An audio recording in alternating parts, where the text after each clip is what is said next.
Hey guys, welcome to the next episode of Kawaii Loveful's Talk. And I hope you guys enjoyed the very first podcast that I talked about in relation to Am I Worthy of Love and that topic. And for today's topic, I will be talking about, in specific, will I meet my person? And will my special someone come into my life? Will I really meet him or her? And in specific, the life partner that I am destined to meet. First of all, now, Kawaii I am single, but I do have doubts sometimes on whether I will meet my life partner and whether I will meet someone who really will stay with me and make me happy. And I've thought of a really good philosophy to deal with this dilemma, because even though I can understand that if you're single, which I am assuming you may be because you're listening to my podcast, I'm assuming that you have some doubt about whether you will meet your life partner or not. And the thing is, logically speaking, anyone who is single will have some degree of doubt, whether it's a little bit or a lot.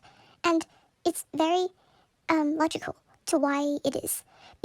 Simply because in the tangible, perceivable realm, the action of you being with your partner hasn't happened. And because it hasn't happened, it basically disproves, it basically doesn't disprove your doubt, if you know what I mean. It's kind of confusing, but if you think about it, it makes more sense. It's like going to court. It's like going to court. You're trying to bet something. You know there's two people. One of the people has, this is a bit creepy, but maybe one of them has murdered somebody, but one of them has surely murdered. So you have to pick one out of the two.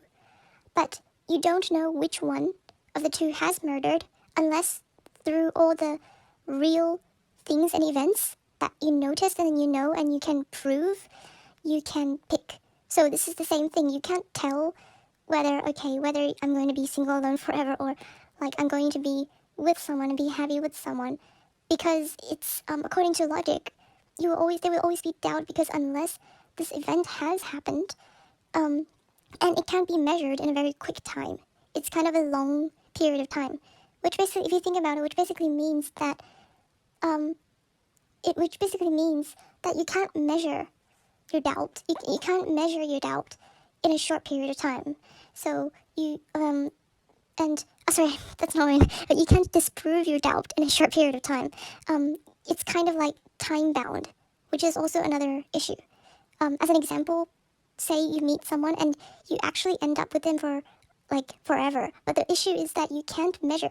Well, unless maybe you guys are older and everything, but at the beginning there is a period of time, there is a period of labor time that you guys will be together, and anything could happen.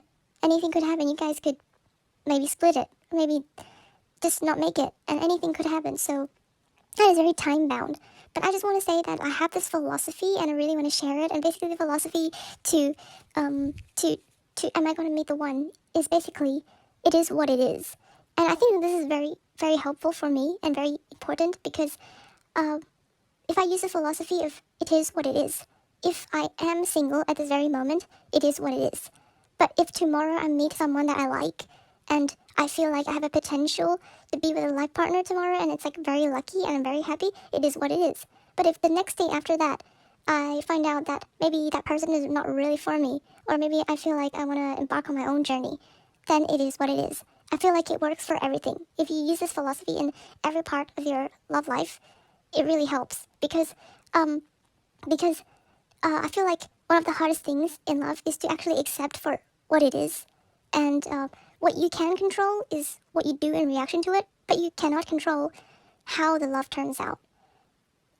Such an example is I was never able to keep the people that I really liked and that I wanted to keep in my life, but I found it really hard to accept that, especially when it's with a lover or someone you really wanted to spend a long time with. But later on, I learned that you don't need to worry. You just need to know that it is what it is.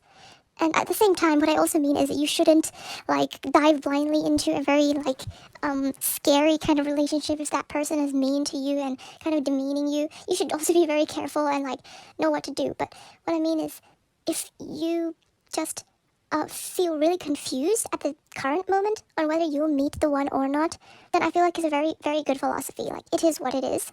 And I feel like by repeating that in my head, I can much, I can see the reality of the situation much clearer. Because, you know, when it comes to finding your life partner, you really need to keep a balance. You can't go over it. You can't go like, oh my gosh, we're going to get married. Like, in 1 month, I'm going to get married to the person that I love. And it's going to be all sunshine and rainbows and happy ending. But at the same time, you can't be like, oh my gosh, this is never going to happen in 40 years.